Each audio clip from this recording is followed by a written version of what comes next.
Удивительное дело, Сатоши Накамото удалось сохранять свою анонимность 14 лет, оставаясь главной загадкой интернета. До сегодняшнего дня. Сегодня я расскажу вам, кто создал биткоин. Привет, я Георгий. Напомню, что это вторая часть моего расследования. Для лучшего понимания контекста я настоятельно рекомендую посмотреть первую часть. Ну а мы начнем. Почти все кандидаты на роль Сатоши Накамото классные ребята, талантливые программисты, делающие наш мир лучше. Хочется, чтобы и Сатоши оказался таким. Но не все программисты классные ребята. Наш первый подозреваемый Пол Леру, с 2012 года отбывающий тюремный срок в США за организацию и заказ убийства 6 человек. Пол Леру – бывший босс преступного картеля, контрабандист, торговец оружием и наркотиками, талантливый программист. Биография Пола больше напоминает историю злодея из кино, чем из реальной жизни. Она хоть и интересная, но мы здесь с другой целью, поэтому расскажу только то, что имеет отношение к нашей теме. Еще в школе у Леру появился компьютер, и он начал программировать. Позднее он успеет поработать программистом, в частности, он разрабатывал протоколы для банковских переводов. А в 1998 он выпустил свою программу, причем крутую и полезную – E4M.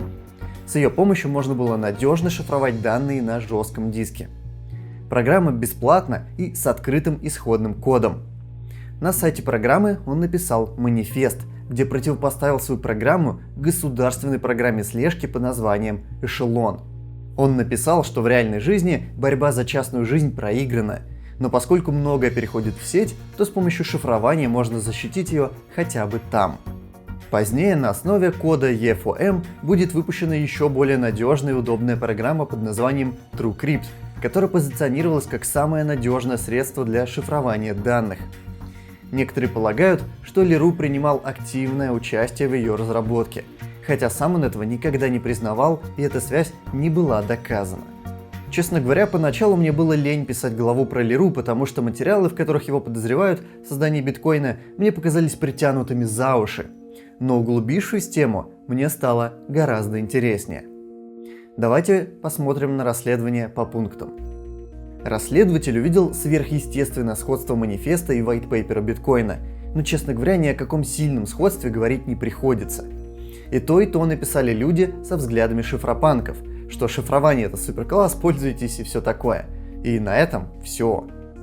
То, что он причастен к созданию TrueCrypt, упоминается как факт, хотя это никем не доказано и является лишь мнением нескольких человек.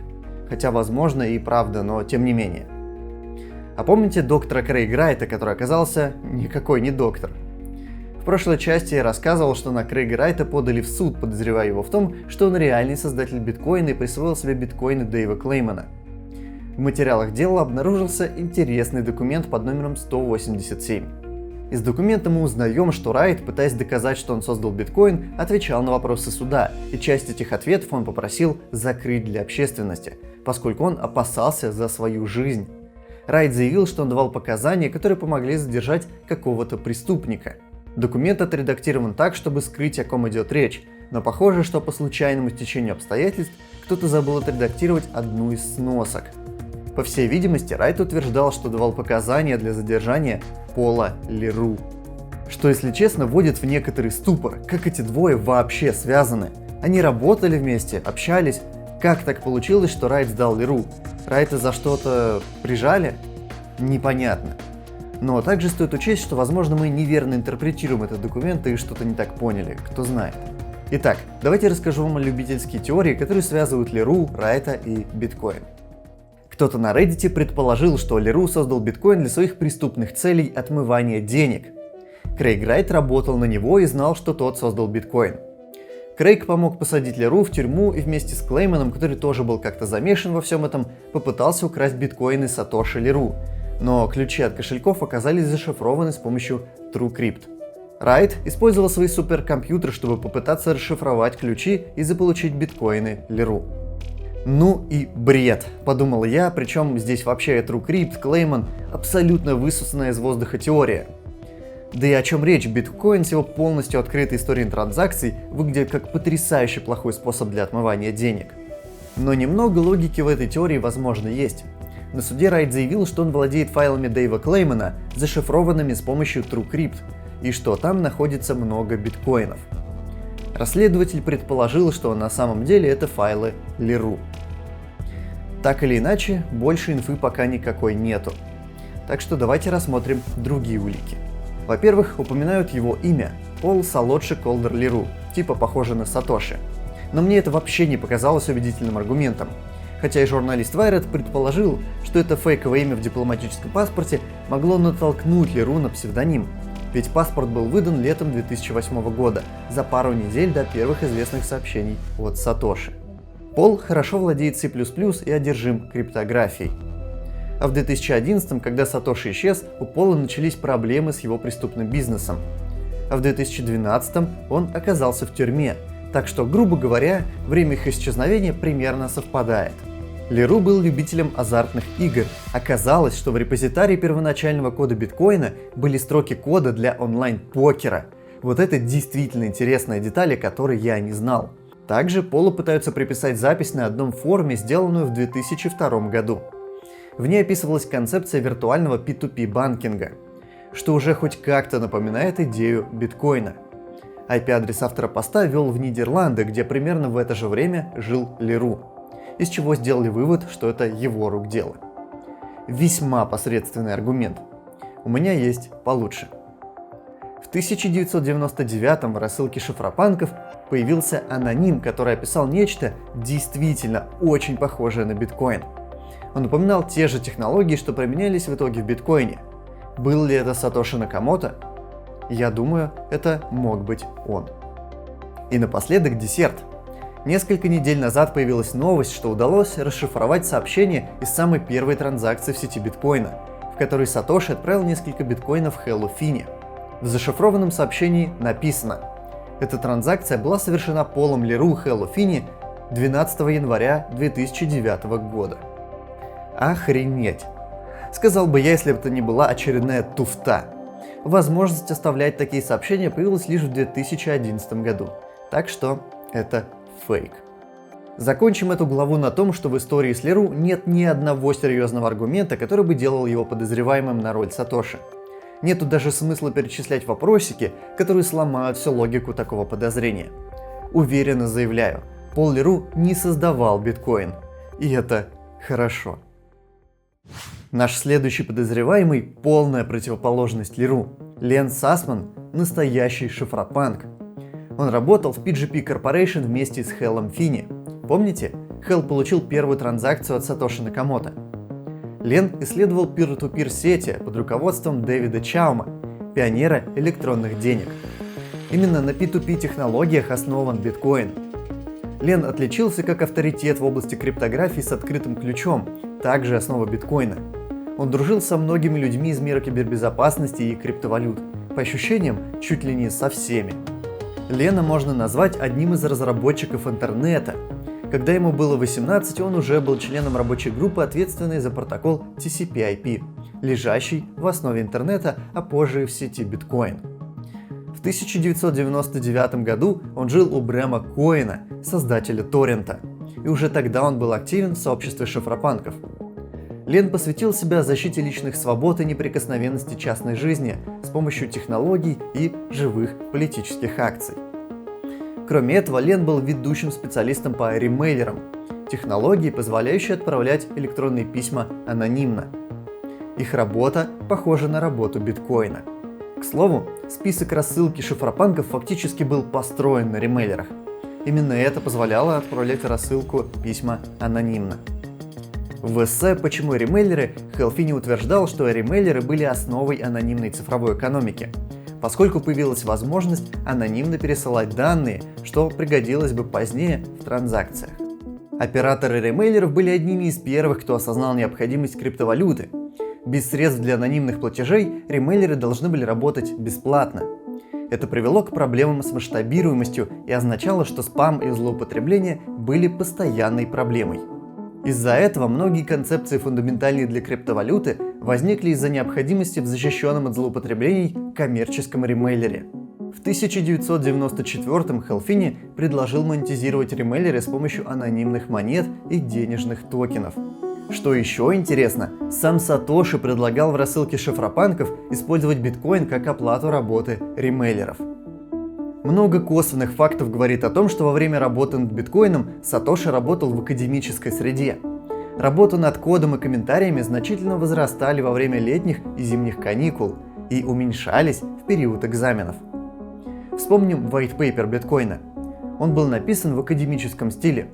Лен Сасман работал в академической среде. А это Дэн Камински. Он был ведущим исследователем интернет-безопасности. В 2008 году он обнаружил фундаментальный изъян в интернете, который позволил бы опытному программисту захватить почти любой веб-сайт. Грубо говоря, Камински нашел способ взломать интернет и помог исправить эту критическую ошибку. В 2011 он решил попробовать взломать биткоин. Сперва он был уверен, что сможет его взломать, но проведя множество попыток, он был поражен тем, что у него ничего не получилось. Каждый раз в коде находилась строчка, препятствующая его атаке. Как если бы в попытке проникнуть в банк, в каждой лазейке бы его встречала плотная стена железобетона. Это может говорить о том, что Сатоши и Камински имели общий опыт и знания в области информационной безопасности. Так совпало, что Лен и Камински стали соавторами и представили документ, демонстрирующий методы атаки на инфраструктуру открытых ключей. Напомню, открытые ключи используются в биткоине. Лен жил в Бельгии во время запуска биткоина. Вероятнее всего, Сатоши тоже находился где-то в Европе, правда, скорее всего, в Лондоне. И что странно, Лен, как и Сатоши, использовал британский английский, хотя был американцем. Здесь можно еще много говорить о том, почему Сатоши жил в Европе, но просто коротко скажу, что его активность на форуме удивительно совпадает с активностью Лена в Твиттере. Также Лен знаком и работал вместе с Адамом Беком, человеком, получившим первое письмо от Сатоши Накамото. Интересно, что сам Бек предположил, что Сатоши мог быть разработчиком ремейлера. Во время разработки биткоина в 2008-2010 годах Лен проявлял все большую активность в финансовой криптографии. Он присоединился к Международной ассоциации финансовой криптографии и выступал на конференциях по финансовой криптографии и данным, где он также занимал место в комитете. По мере работы Лен изучал возможность решить проблему византийских генералов, на решении которой был помешан Сатоши. О том, как Сатоши решил эту проблему, я, возможно, сниму короткий шортс. Ну а может и нет. Напишите в комментариях, если это вообще интересно. В прошлый раз я рассказывал о том, какими навыками должен был обладать человек, называющий себя Сатоши. Чтобы реализовать множество идей, на которых был основан биткоин, этому человеку потребовалось бы уникальное сочетание опыта, охватывающее инфраструктуру открытых ключей, академическую криптографию, проектирование сетей P2P, практическую архитектуру безопасности и технологии обеспечения конфиденциальности. Вероятно, он должен был быть глубоко погружен в сообщество шифропанков. Ему потребовалась бы идеологическая убежденность и хакерская этика, чтобы анонимно создать реальную версию того, что до этого считалось лишь неосуществимой теорией. Кажется, что Лен Сасман подходит по всем параметрам. Это не все сходства между Леном и Сатоши, но самые важные я уже озвучил. Давайте на них и остановимся. Вам решать, насколько эти сходства убедительные, но я бы на вашем месте задумался о различиях. Лен Сасман, безусловно, интересная личность, но не думаю, что он создал биткоин. И хоть аргументов можно найти очень много, я, пожалуй, приведу всего один. Лен был дружелюбным парнем, который всем нравился, чего нельзя сказать о Сатоши. Гэвин Андерсон рассказывал, что по перепискам Сатоши он понял, что за любую ошибку тот мог перестать общаться с человеком навсегда, при этом оскорбив интеллектуальные способности. Мне кажется, именно этого аргумента достаточно, чтобы понять, что это разные люди. Лен был на пути к тому, чтобы стать одним из самых важных криптографов своего времени. Но 3 июля 2011 года, спустя 2 месяца после исчезновения Сатоши, Лен трагически покончил с собой в возрасте 31 года, после долгой борьбы с депрессией и неврологическими расстройствами. Изображение Лена теперь навсегда увековечено в блокчейне биткоина. Прежде чем я расскажу про следующего главного подозреваемого, нам стоит кое-что обсудить. До этого момента обсуждать кандидатов на роль Сатоши было довольно легко, Ведь это все лишь теории. Никто из тех, о ком я рассказывал за эти 2 видео, нельзя было однозначно обвинить. Теперь же, когда я могу с высокой долей уверенности сказать, кто причастен к созданию биткоина, на мне лежит ответственность. Я очень долго думал, стоит ли мне рассказывать эти найденные доказательства или лучше оставить эту тайну при себе. В конце концов, я пришел к выводу, что мое видео не навредит этому человеку. Я знаю, почему он не раскрывает личности Сатоши, хотя и не буду заострять на этом внимание. Он просто не хочет привлекать к себе лишнего внимания. И тем не менее, он окружен вниманием. Он популярная личность в Твиттере. Он уже не первый год числится в числе подозреваемых и отрицает свою причастность. А пару лет назад блогер Берли Сашейбл сделал свое убедительное расследование, которое посмотрело много людей.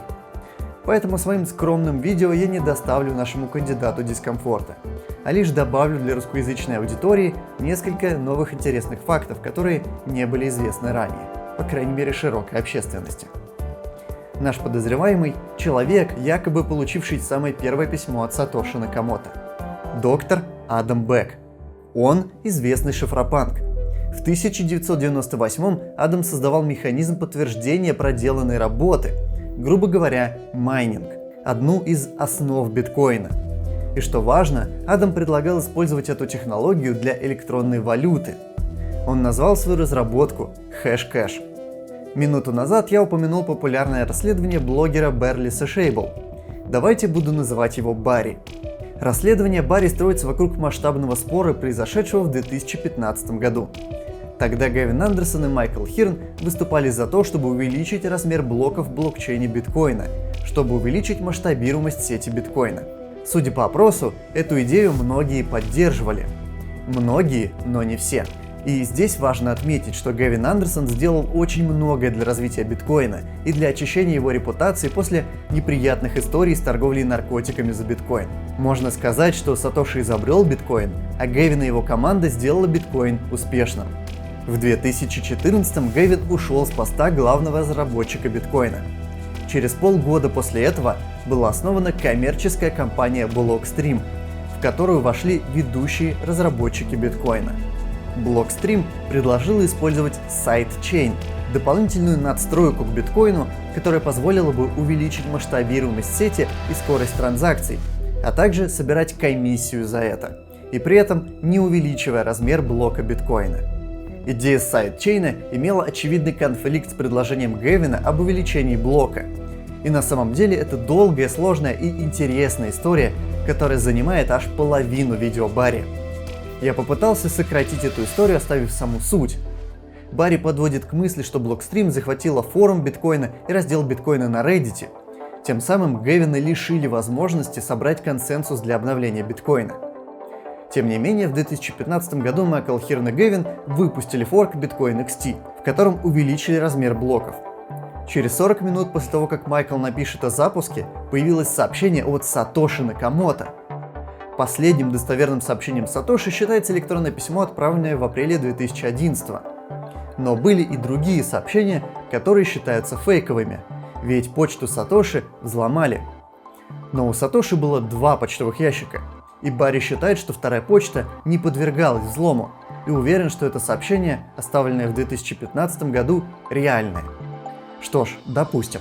В нем говорится, что Сатоши следил за происходящим спором и порицает способ, которым был запущен форк, без консенсуса майнеров. А я напомню, что хоть и идею форка по опросам поддерживало подавляющее большинство, Гэвин был лишен возможности получить консенсус, поскольку подвергся цензуре на форуме и на Reddit. Сатоши заявил, что если у Гэвина получится реализовать свою идею, то Сатоши признает биткоин провалившимся проектом. Узлы Bitcoin XT были атакованы, и в конце концов проект был отменен. Борьба за власть над биткоином была проиграна Гэвином Андерсоном в пользу команды разработчиков Bitcoin Core, в пользу Blockstream. Гэвин тогда написал: биткоин был захвачен корпорацией Blockstream путем найма ключевых разработчиков и жесткой цензуры обсуждений. Плохо это или хорошо, не возьмусь судить. Идея, к которой подводит Барри, это то, что Сатоши оставил нам подсказку. Сатоши против увеличения блоков биткоина. Давайте посмотрим на white paper биткоина. В нем Сатоши Накамото делает отсылку на два проекта, которые лежат в основе биткоина. Bimani, проект Вэйдая, дал биткоину идею блокчейна, а идею доказательства проделанной работы майнинга дал проект Hashcash Адама Бека. Вернемся в 2008 год, когда Сатоши Накамото писал первые электронные письма.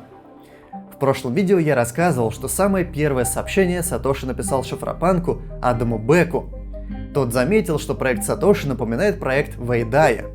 Сатоши прочитал про проект и написал Вэйдаю, чтобы узнать дату публикации его работы. Вэйдай, как и практически все, с кем общался Сатоши, поделились электронными письмами. Но Адам Бек не стал этого делать.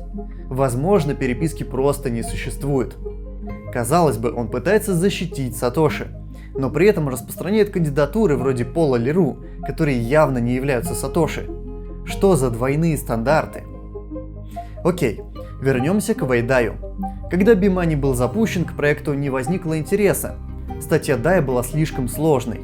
Более понятно про Bimani написал Адам Бек. В этих письмах Бек пишет о том, как их два проекта могли бы работать вместе, дополняя друг друга, создавая проект децентрализованной криптовалюты с блокчейном и майнингом. Очень интересно. А теперь давайте поговорим о том, почему Адам Бек подозреваемый на роль Сатоши. С 2015 года Адам Бек – генеральный директор Blockstream. Напомню, в Blockstream вошли ведущие разработчики ядра биткоина. Но почему? Как он их переманил к себе? Как он получил огромное финансирование? Об этом расскажу чуть позже. У Адама Бека докторская степень в области распределительных вычислительных систем, и он умело программирует на C++, что соотносится с навыками Сатоши Накамото. Адам Бек регистрировал по несколько патентов в год вплоть до 2005 года, а затем он исчез до весны 2010. В списках рассылки, где Адам участвовал, он также исчез с 2007 по 2010 год. Кроме этого, в это время он не писал никаких научных работ. Эти тайминги хорошо соотносятся с тем, что увлеченный парень посвятил все свое время своей обсессивной идее – созданию децентрализованной криптовалюты. Словно Адам Бек перешел к другим делам, исчезнув из своей обычной жизни, с головой окунувшись в новый проект. В 2007 Адам написал на своей странице Википедии, что он интересуется технологиями приватности и электронными деньгами. А значит, его интерес к этой теме не угасал вплоть до 2007, когда Сатоши активно разрабатывал биткоин. Как вы помните, Сатоши Накамото использовал британский английский язык, а также часто использовал двойной пробел. Точно так же, как и Адам Бек. Сатоши Накамото поместил в первый блок биткоина сообщение. А кто еще часто прячет сообщения в коде? Адам Бек. Если сравнивать ранние версии сайта биткоина и сайта Адама Бека, вы увидите, что они похожи и имеют простой минималистичный дизайн. В 2012 году Адам Бек начал дополнять статью про биткоин на Википедии, добавляя туда подробности о его истории, хотя Адам Бек якобы не был связан с биткоином до 17 апреля 2013 года, когда он зарегистрировался на форуме Bitcoin Talk. А знаете, что случилось в этот день? Вышло расследование, в котором подсчитали, что Сатоши намайнил больше 1 миллиона биткоинов. Совпадение? Я так не думаю. В первом же посте Адам Бек начинает командовать окружающими, что весьма напоминает стиль Сатоши. Несколько дней спустя Адам напишет сообщение, в котором, похоже, проговорится про исправление ошибки конфиденциальности, о которой он не должен был знать, если бы только он не был Сатоши Накамото. А через пару лет Адам создал Blockstream, главная цель которой – развитие биткоина, которая, кстати, получила $100 миллионов финансирования. Кстати, Адам Бек майнит биткоины, и он их не продает. У него лазерные глаза в Твиттере. Это означает, что он ожидает цену биткоина в как минимум $100 тысяч. Адам Бек то отрицает, то не комментирует, что он Сатоши, и считает, что лучше, если создатель неизвестен. Но все это косвенные улики, как насчет вещественных. Если зайти на сайт биткоина и посмотреть на старые версии биткоина, самую раннюю версию, которую ты увидишь, будет 0.3.21. Но почему именно она и куда делись более ранние версии? Все просто. Это вторая версия, выпущенная Гевином Андерсоном после ухода Сатоши Накамото. Все, что было ранее 0.3.20, версии, выпущенные Сатоши Накамото. Долгое время они считались утерянными, во что я просто не верю. Я убежден, что их намеренно удалили, и вот почему. Парень, представившийся как Нима Бакхэри, специалистом по кибербезопасности, опубликовал свою серию расследований. Ему показалось подозрительным, что в сети напрочь отсутствуют версии, выпущенные Сатоши. Он сразу же понял, что кто-то пытается скрыть эти файлы, потому что, похоже, в них обнаружили зацепки, которые компрометируют Сатоши. Благодаря своей хитрости Нима смог достать эти версии из архива VirusTotal. Изучая эти ранние версии, он попробовал один интересный метод. Нима захотел узнать какую-нибудь информацию о компьютере, на котором были созданы файлы. И, честно говоря, мне было очень непросто разобраться в этих сложных технических деталях, чтобы убедиться в их достоверности. Я связался с Нима, и он помог мне разобраться. Теперь помогу и вам. Когда вы компилируете файл исходного кода в исполняемый файл, компилятор создает уникальный след вашего компьютера в исполняемые файлы, которые разные для каждого компьютера. И тем более исполняемый файл будет отличаться, если вы используете разные компайлеры. Поэтому, заполучив цифровой отпечаток Сатоши Накамото, Нима начал искать по всему интернету файлы с таким же цифровым отпечатком. Он проверил сотни файлов различных кандидатов на роль Сатоши. Он терпел неудачи, пока не наткнулся на видео Барри. Посмотрев его, он зашел на сайт Hashcash и скачал оттуда файлы. Сравнив файлы, он увидел – вот оно! Он наконец-то нашел схожий цифровой отпечаток, сделанный на том же компьютере. Посмотрите сами, это сложно назвать совпадением. И тем не менее, если вы глубоко разбираетесь в C++ и том, как работает GCC компайлер, прошу вас проверить эту информацию. Все необходимые ссылки будут в описании под видео. Нима нашел важные доказательства. Я считаю, что Адам Бек – создатель биткоина. И он никуда не исчезал. Он перешел от псевдонима к собственной личности и продолжает улучшать биткоин через компанию Blockstream, в которую нанял ведущих разработчиков биткоина, спрятавшись у всех на виду. Я убежден, что все ведущие разработчики Blockstream знают, на кого они работают, иначе почему они туда перешли? Отпадают и разные другие вопросы, вроде финансирования. Пазл идеально складывается, все просто встает на свои места. Провернуть все это и до сих пор оставаться анонимным у всех на виду и при этом продолжать улучшать биткоин – это просто, безумие. Адам Бек в очередной раз подтвердил, что он просто гений. Надеюсь, вы тоже офигели. Но если честно, мы собрали не полную картину, ведь есть еще один заяц, чьи уши торчат из этой истории. Те же файлы ранних версий биткоина дают понять, что Гэвин Андерсон соврал о том, когда он присоединился к разработке биткоина. Он заявлял, что впервые узнал о биткоине из интернет-статьи 24 мая 2010 года.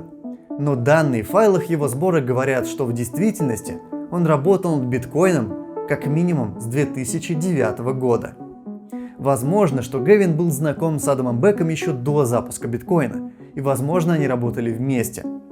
Вспомните, насколько удивительно сильно совпадали тексты Сатоши и Гэвина.